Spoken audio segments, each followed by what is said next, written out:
Folks, we're going to get started. If everybody would please take a seat.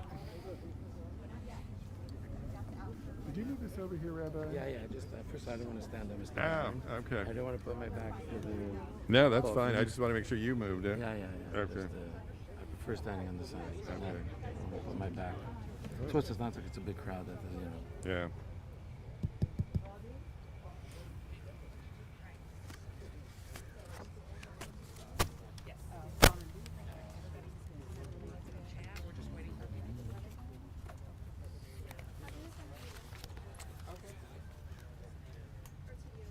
Did everybody get a program?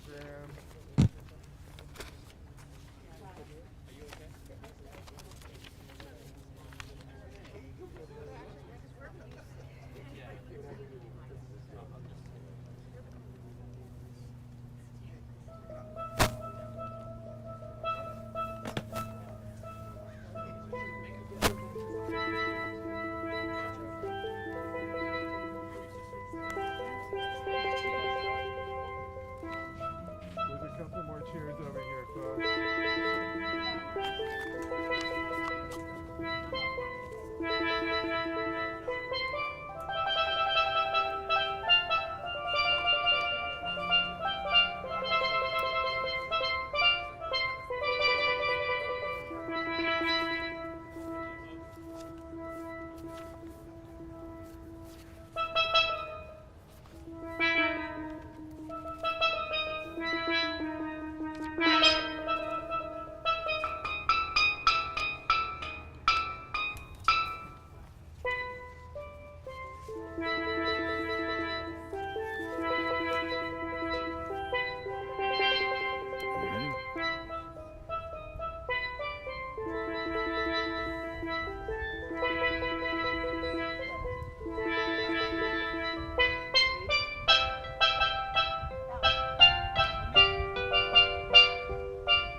Testing. Hear me? Testing 1, 2, 3. Okay, good.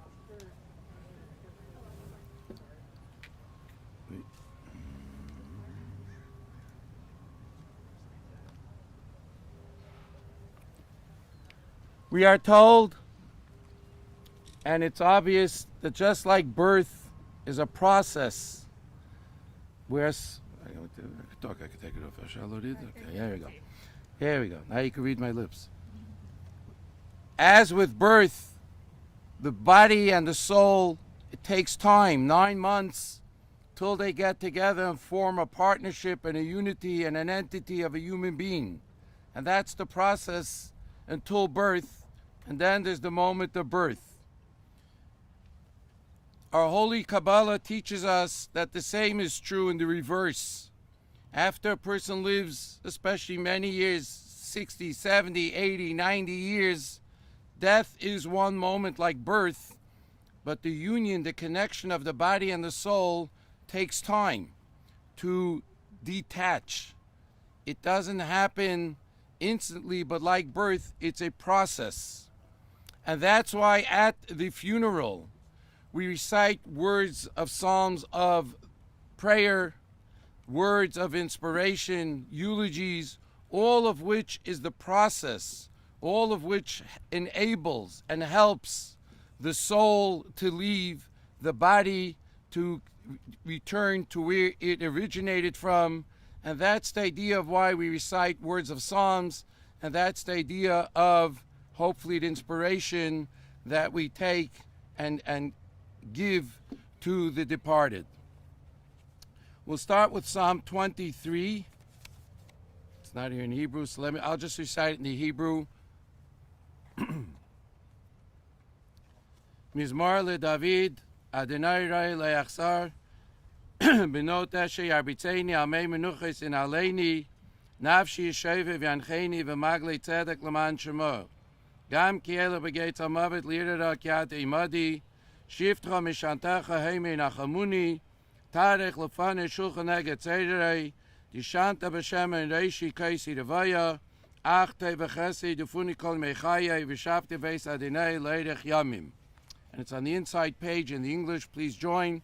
The Lord is my shepherd, I shall not want. He makes me lie down in green pastures. He leads me beside the still waters. He restores my soul. He leads me in the paths of righteousness for his name's sake. Yes, though I walk through the valley of the shadow of death, I will fear no evil, for you are with me. Thy rod, thy staff, they comfort me. Thou hast prepared a table for me in the presence of my enemies. Thou anointed my head with oil. My cup runneth over. Surely goodness and mercy will follow me all the days of my life, and I'll dwell in the house of the Lord forever. So there's a comedian that said that according to many studies, the number one fear that people have is public speaking. It's the greatest fear that people have. The number two is death.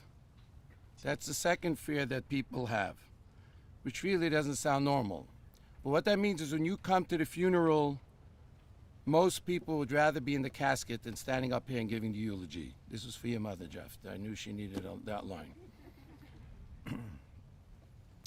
We're here to say our goodbye and continue the parade and continue the celebration for Sonia, Zipporah, but Itzik, whom from the few times that I had the fortune of meeting her, listening to some of the stories, was someone that you immediately get the impression lived life, enjoyed life to the best, to the maximum.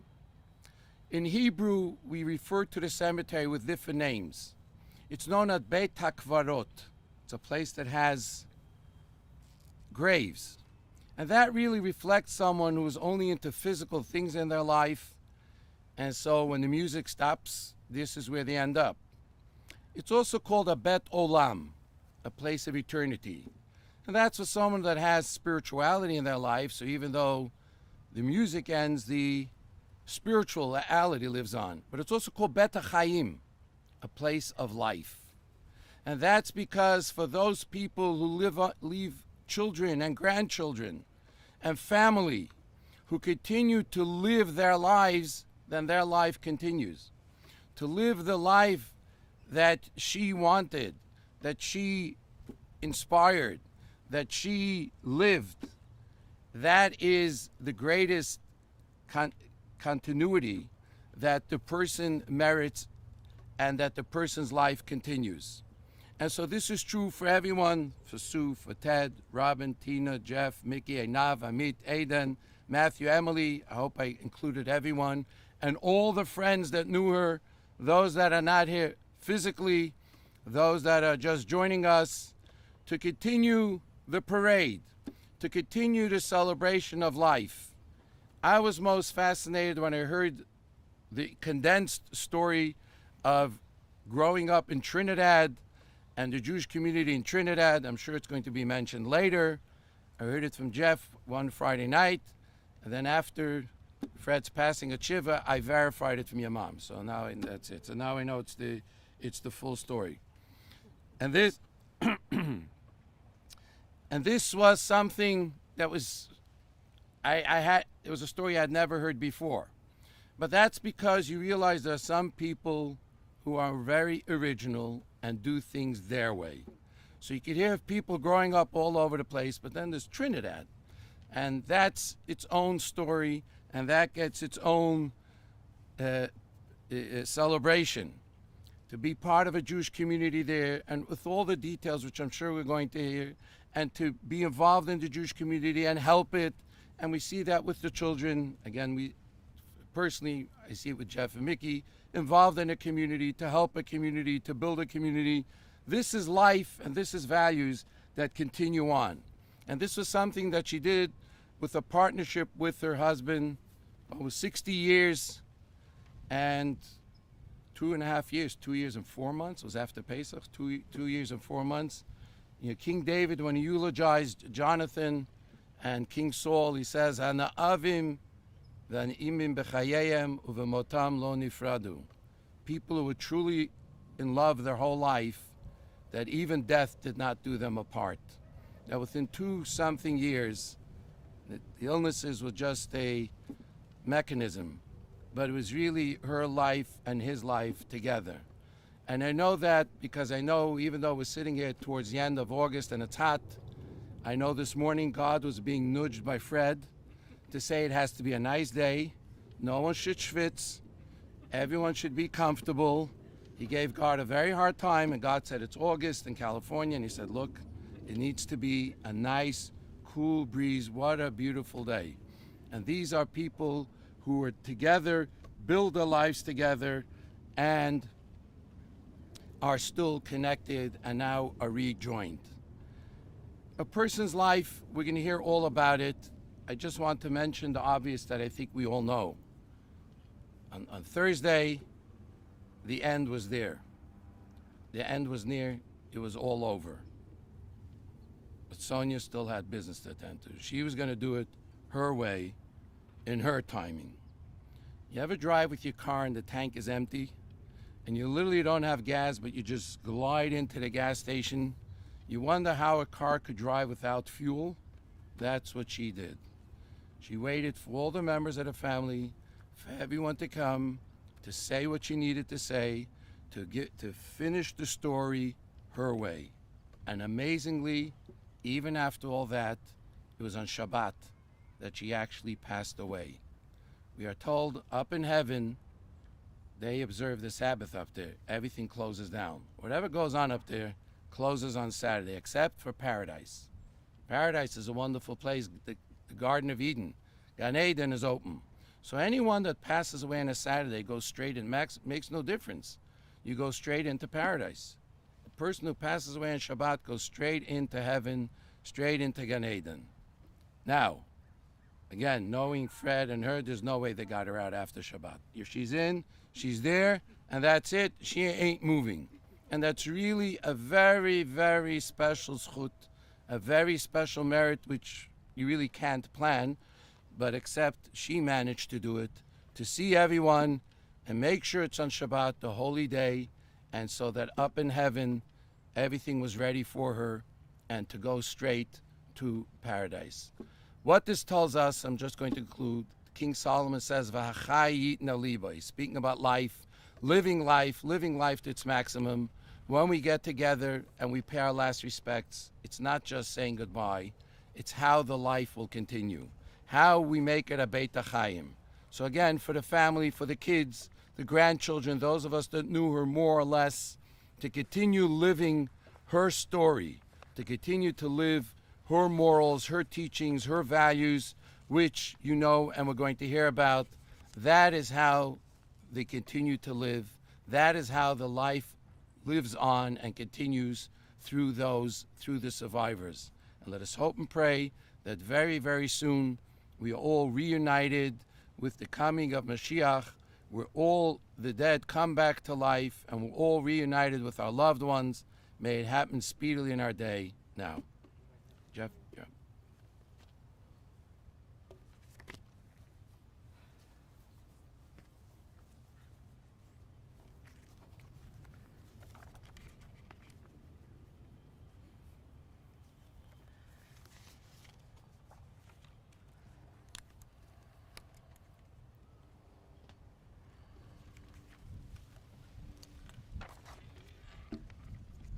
Gonna blow away.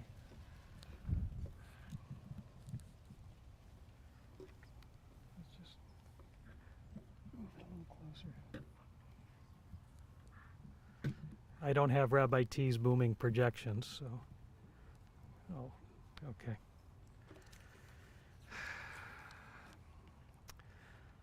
I can take this off.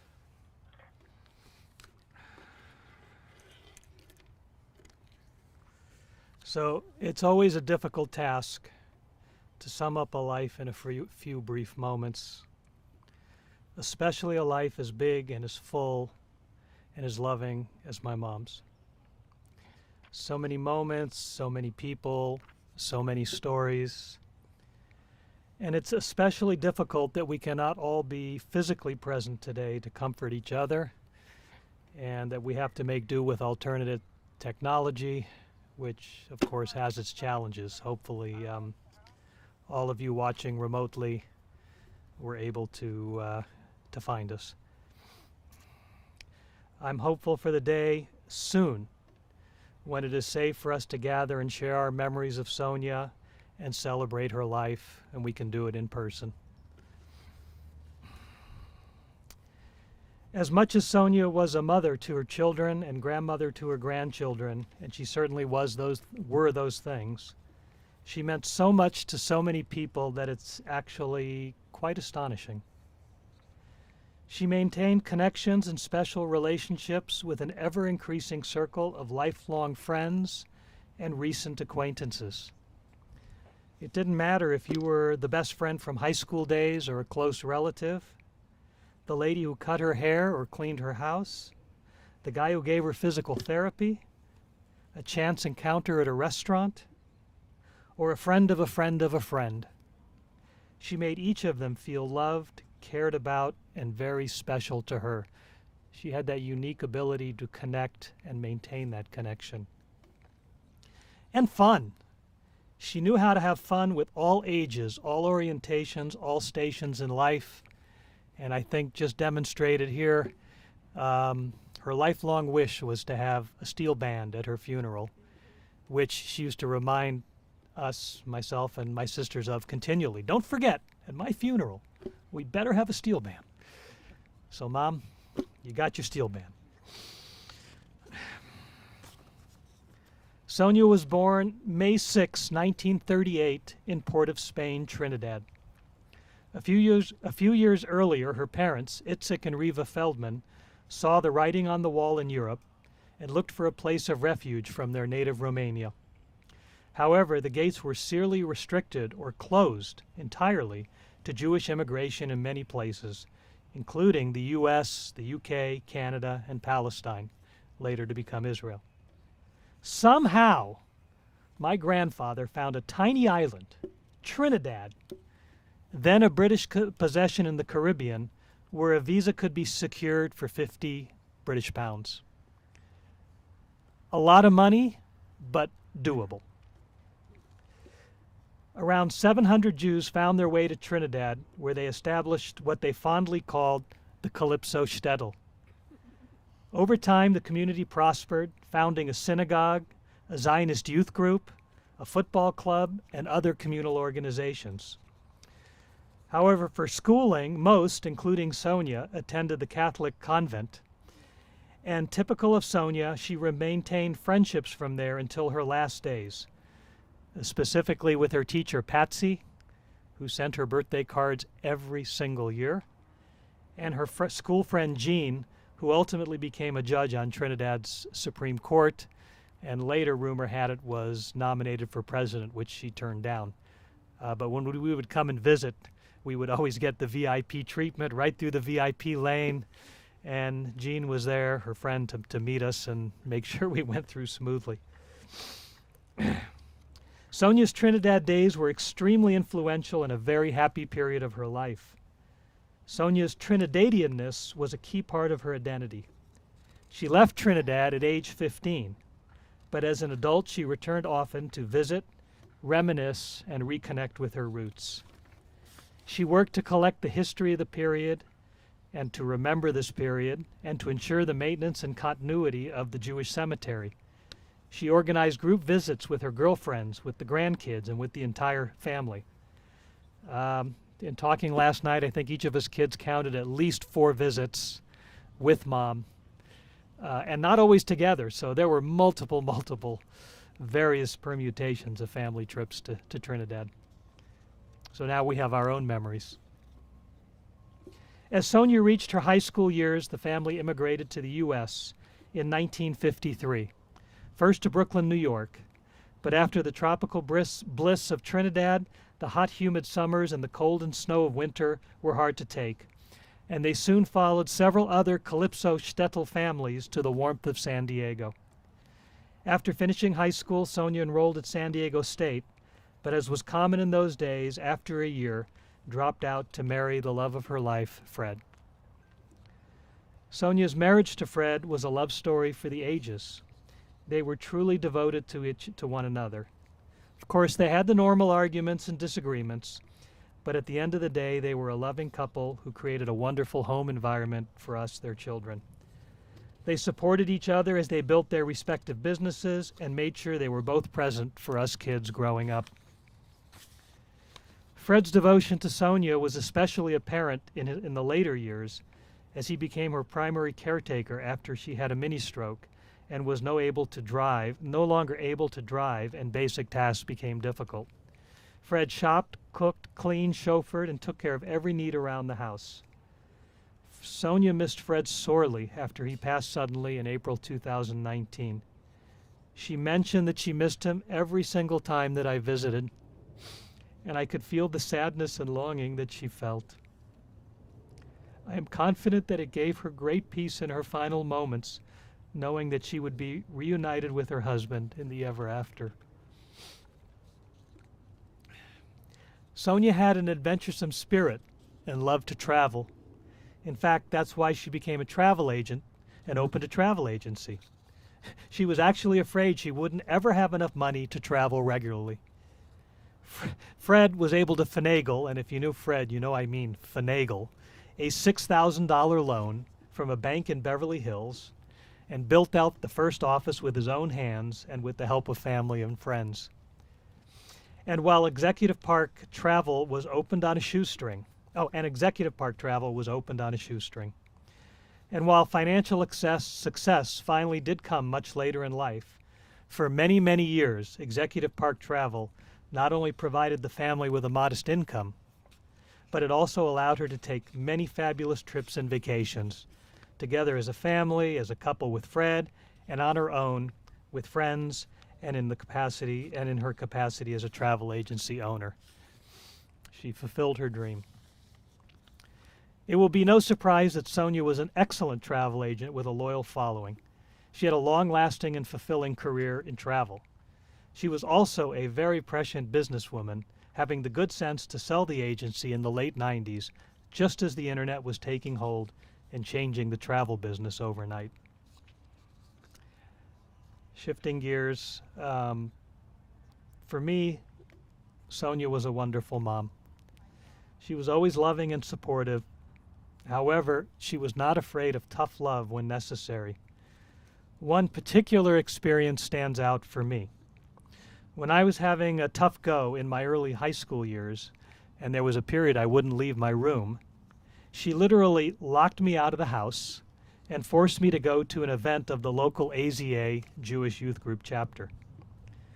Turned out I flourished in AZA, making many close friends and learning organizational and leadership skills, eventually becoming chapter president and serving on the regional board, and it was a transformative experience that has served me well to this day. So I say, Mom, thanks for kicking me out of the house. She was not perfect, however. She always and frequently claimed that she is never wrong. One day, thinking it would rain, I wanted to wear a jacket to school. Mom sent me to school without the jacket, confidently declaring, "No rain today." Of course, it did rain. Quite the downpour, as I recall. And this incident became a running joke between us, my small way of attempting to humble her when she tried to remind me of how infallible she was. Mom wanted to be sure that we shared that she was no angel. She often complained after funerals that eulogies whitewashed the person's true character. More than once she commented afterwards, and I kid you not, this exact sentence came from her mouth, "That person was actually an SOB in real life." So Mom, you asked for it, here it goes. As I'm sure you all know, Sonia was a woman of very strong opinions, and very sure of her very strong opinions. If you happen to disagree with those opinions, watch out. She did not easily suffer those who disagreed. More than one friendship ended due to political or other disagreements. She had little patience for bad service. Salespeople, cashiers, customer service agents were often in her crosshairs. Her computer is filled with half-written complaint letters to company CEOs. She was especially frustrated by less than stellar waiters, often commenting under her breath while they were still within earshot. And unfortunately, this is a trait I've inherited. Thanks, Mom.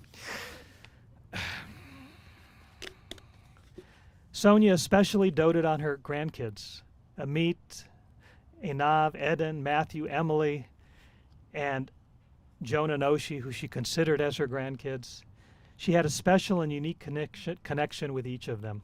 Not too many teenagers and young adults want to spend extensive time with Grandma, but not in Sonia's case. She was both the fun grandma with purple hair and the adventurous spirit, but also the wise grandma that listened to their travails and dispensed life advice, often to the chagrin of their parents. We were fortunate that, although it was difficult for her to speak, Sonia was able to communicate with each of us individually and as a family in her final hours. Although her body was failing, her mind was still sharp, and she had a personal and meaningful message for each of us. She also retained her sense of humor to the end. At one point, with myself, Sue, and Tina gathered round, she said, and it was very difficult for her to speak, "Keep the family together. Don't let money get in the way." Tina responded, "Don't worry, money's not important." And Sonia immediately responded with a small smile, "But it sure helps."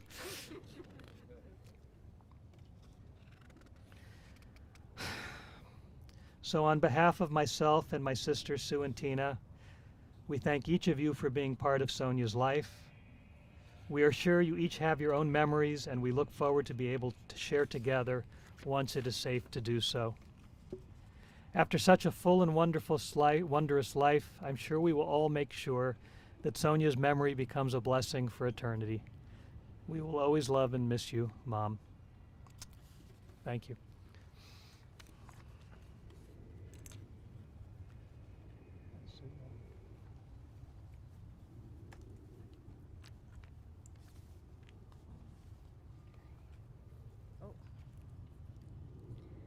So I've learned a new skill this week, crying while wearing a mask. Not an easy task, it's most uncomfortable. So I'm gonna just take this off for a moment. So my eloquent older brother, Jeff, summed up my mom's life. Thank you, Jeff, for saying it so eloquently.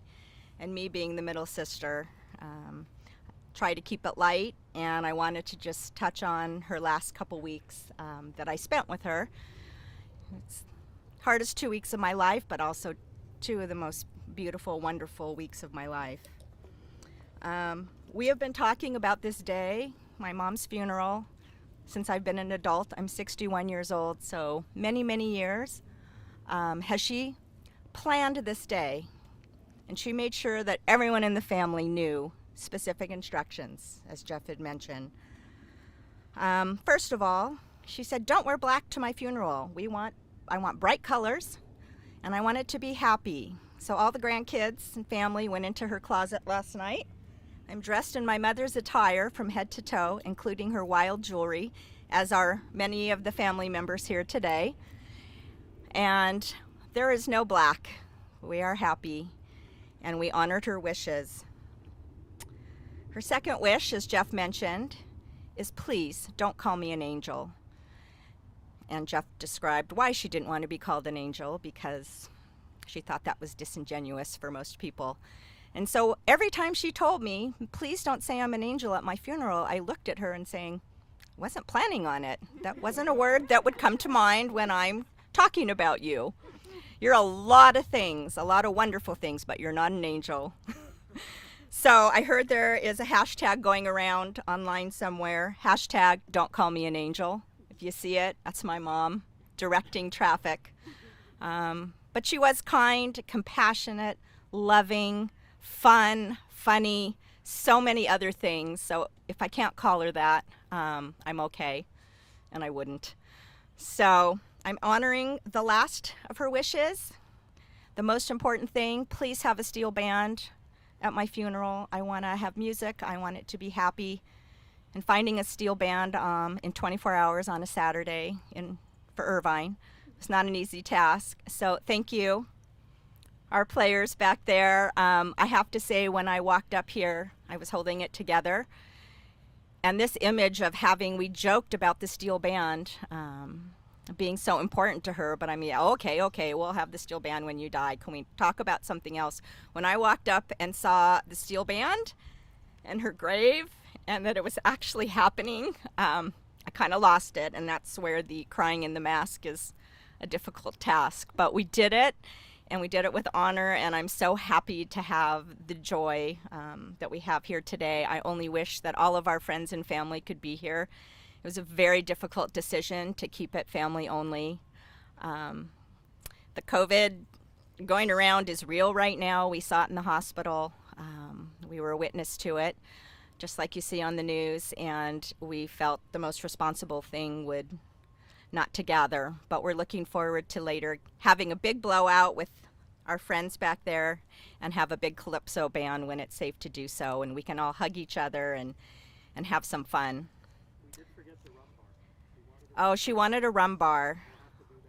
That'll be the after party. We had a rum bar last night. Kevin made some rum punch in her honor, and we did drink rum. So we just pre-partied a little early.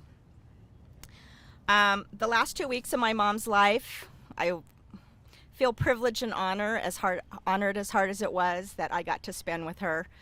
Unfortunately, Jeff and his family were in Israel, and my sister was in Oakland, and I sat with my mom for a lot of the hardest 2 weeks of her life. Starting in June, she had a cancer diagnosis, and things just got tough from there. She made, in the last 2 weeks, 3 trips to the emergency room, 2 back-to-back emergency surgeries for blood clots, and the last trip to the emergency room where there was nothing they could do any longer to save her. The first trip, I was allowed to come to the hospital and sit with her, and we sat for hours and we talked, and she complained about every morsel of food they brought her. I got the doctor to allow us to snuggle in some food thanks to her granddaughters. I brought her home. She was home for 2 days, and we went back. And from then on, the next 10 days, I was not allowed to visit her in the hospital. 2 trips to the emergency room via ambulance by herself, and 10 long days at the hospital with no family or friends. And anyone who knows my mom knows that's brutal.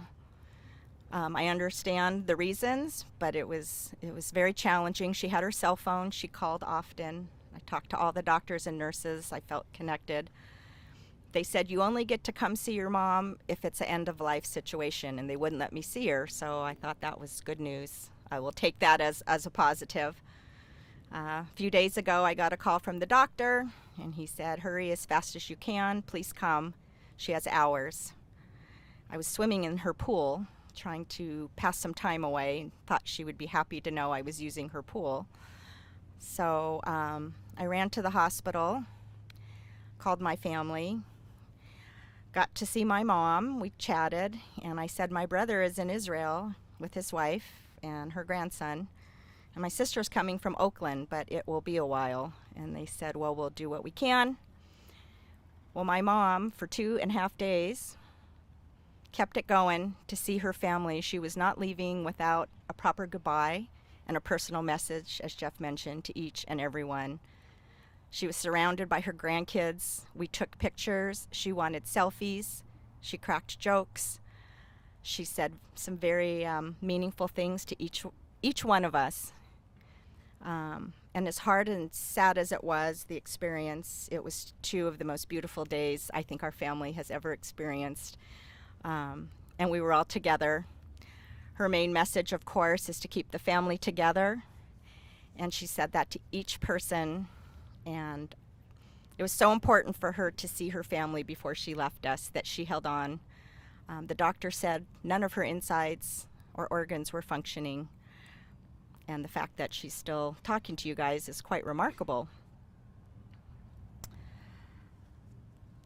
The last conversation I had with my mom as I was saying goodbye If anybody has seen her this year, she dyed her hair purple. Why? I don't know why, but she thought it was fun and she got a lot of positive comments for it. She liked it. And I finally had to tell her one day, as she constantly told me, everyone loves my purple hair. And I said, well, I'll tell you what, I don't like it. You're a grandma. Grandma shouldn't have purple hair. And she was really annoyed that I did not support her purple hair extravaganza. So I felt a little bad about it. So as I was leaving for the last time, I went up and whispered in her ear, and I said, I'm sorry, I really like your purple hair. I was just kidding. And she looked at me, and she stuck her tongue out at me and made a face. She knew I didn't like her purple hair, and she was expressing her dismay. How you can make your tongue stick out when you're dying, I don't know. It was really quite remarkable and funny. So fitting for her. So the most remarkable part of the 2 days of her holding on, the morning after she passed, I got a phone call that said Kaiser Permanente, and I said, what could they possibly want now?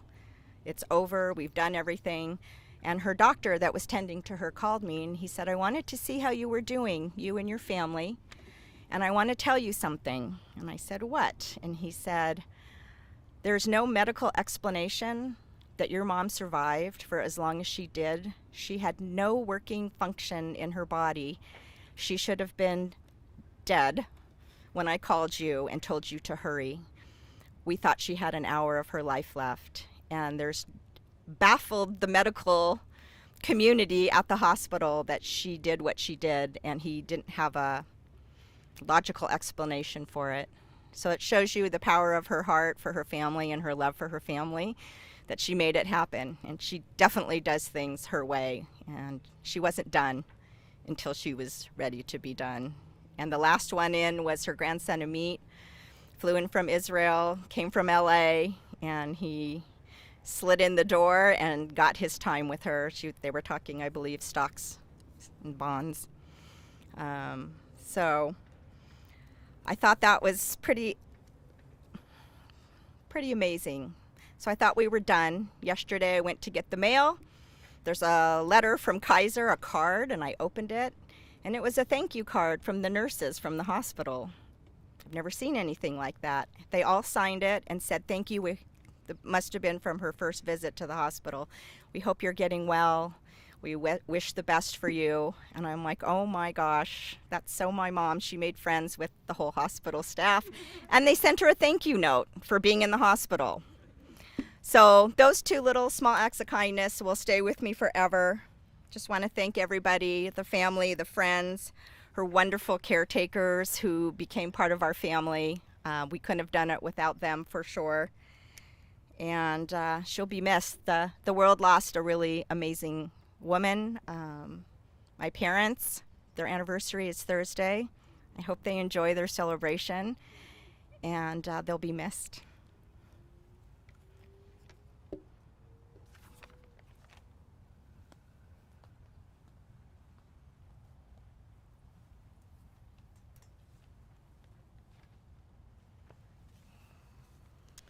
Okay. Rabbi T, public speaking is my biggest fear. Okay? So I'll try to make it brief. Sonia, my favorite meal. That's mother-in-law. I can't believe it is time to say our goodbyes forever. I met you for the first time in the summer of '89. When I came from New York to visit Jeff in Berkeley. I can say now that it was love at first sight. I saw the relationship between you and Fred, and the way you related to Jeff, my boyfriend, then your son, and to Tina. I immediately knew I was going to marry this guy. He comes from a family very much like mine, warm, non-judgmental, with strong value, happy and fun. Throughout the years, especially after losing my mom, you were a role model and an inspiration for me in many ways. How to be a better wife, a better mom, and God willing, a better grandma for my future grandkids. Be'ezrat Hashem. Thank you so much for being such a great grandmother grandmother-in-law to me. A wonderful mother to Jeff, Sue, Tina, and an absolutely amazing grandma to all the grandchildren. And Ava, meet Eden, Matthew, and Emily, and also Jonah and Oshi. Thank you for waiting for Jeff, Amit, and I to come back from Israel and say our goodbyes. Most of all, thank you so much for all the memories and fun times.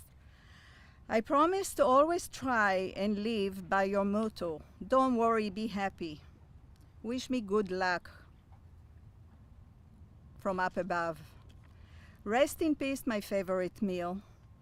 Next to your beloved husband, my favorite Phil. בגן עדן תהיה מנוחתך, ותנוחי בשלום על משכבך, אמן.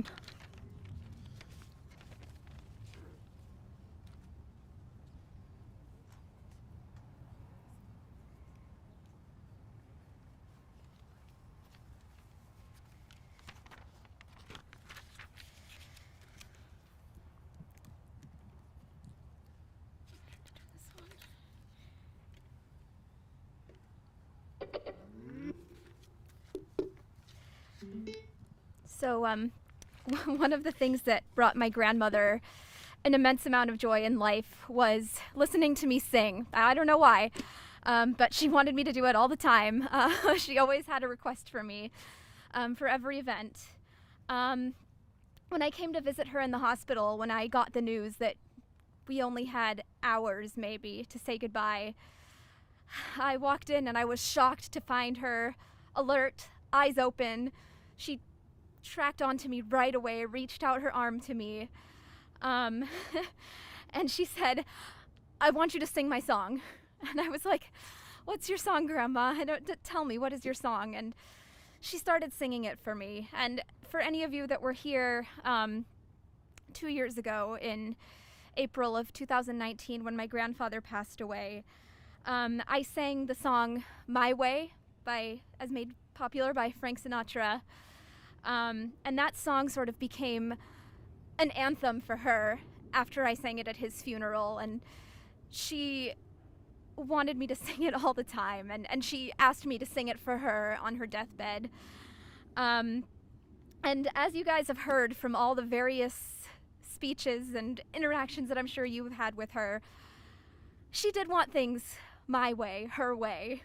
I think that's sort of the motto of all the speeches that we've had so far today. You know, the rules for her funeral: no wearing black, no calling me an angel, there must be a steel band. Everything about today is her way. So I'm gonna sing this song for her today. The same song that I sang 2 years ago, and the same song that carried her through some of her final days. So this is for you, Grandma. I'll take off my mask, yeah. If we could get technology to cooperate, we'll, can you take it back? Okay.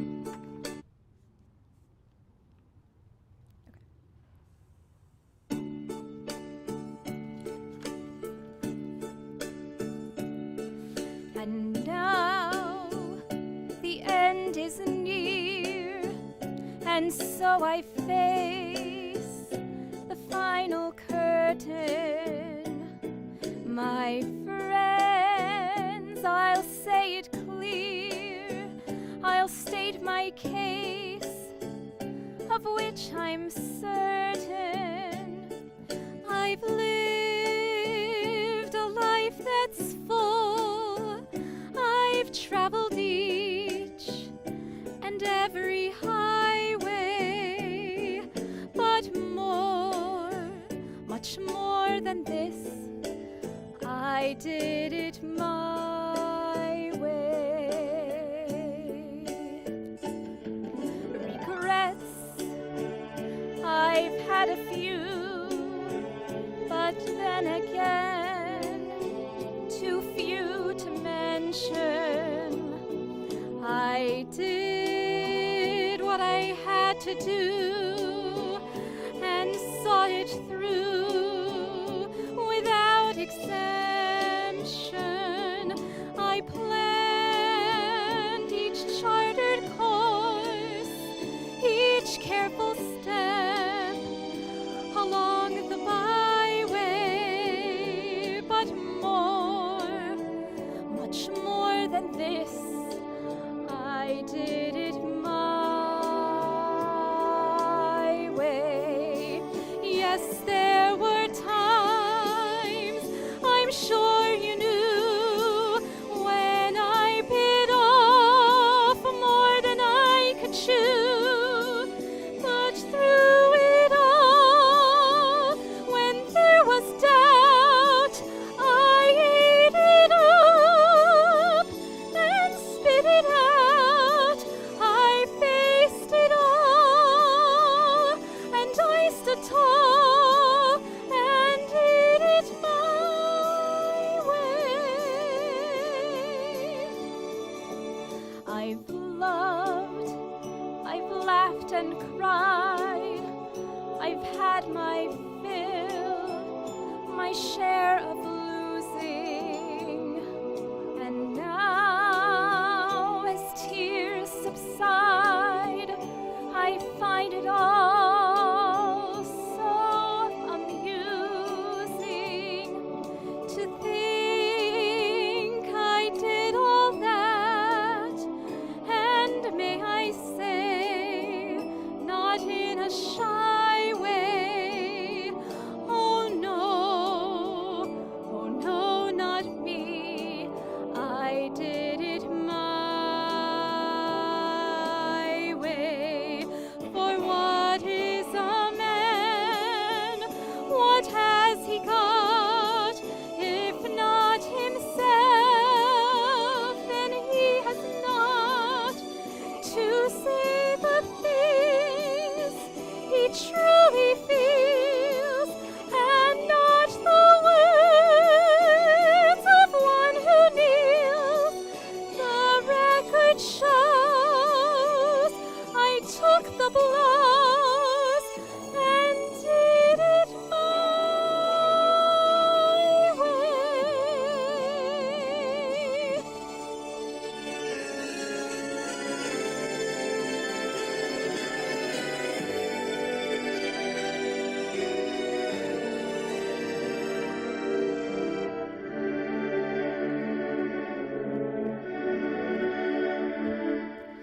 She did it her way.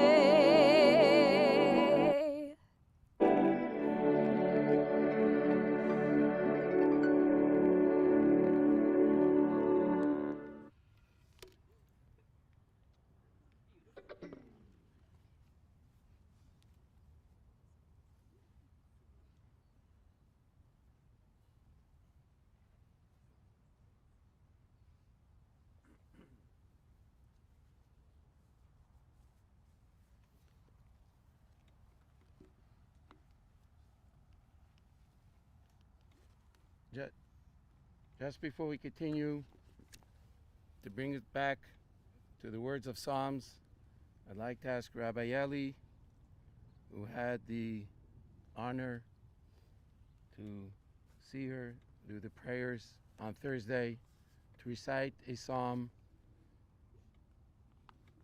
the energy and the fuel for the neshama, for the soul, as it goes on its journey.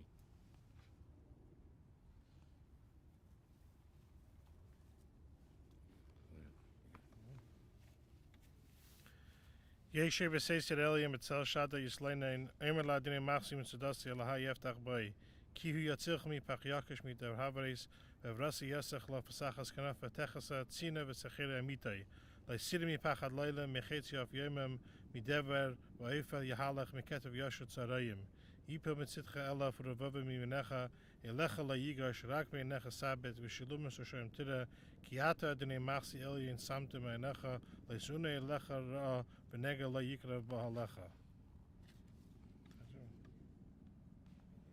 Not here. Stuff in English. Huh? You who dwells in the shelter of the Most High, who abides in the shadows of the Omnipotent, I say to you, for the Lord, who is my refuge and my stronghold, my God in whom I trust, that he will save you from the ensnaring trap, From the destructive pestilence, he will cover you with his pinions, and you will find refuge under his wings. His truth is a shield and an armor. You will not fear the terror of the night, nor the arrow that flies by day, the pestilence that prowls in the darkness, nor the destruction that ravages at noon. 1,000 may fall at your left side, and 10,000 at your right, but it shall not reach you. You need only look with your eyes, and you'll see the retribution of the wicked, because you have said, the Lord is my shelter, and you have made the Most High your haven. No evil will befall you, no plague will come near your tent, for he will instruct his angel on your behalf to guard you in all your ways. Before we continue with the actual burial, in our Jewish tradition, in order to show that something was torn away from the family, our loved one, we rent our garments, we tear something to show that something was ripped away from us. But again, it's only physical. We rip a garment which is physical because the soul, the spirit, the energy lives on. So it's a physical detachment, not the spirit.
Okay, and just as we are about to lower the casket, we want to we'd like to give the family, the immediate loved ones, one moment to walk over, and we take this final moment of the last physical presence of the deceased to ask mechila, to ask for forgiveness, in case there was anything said, should have been said, wrong, not wrong, expectations. So in this final moment, I'm just going to ask the immediate members of the family to walk over, take a moment. And we sitting in our places can ask for the same.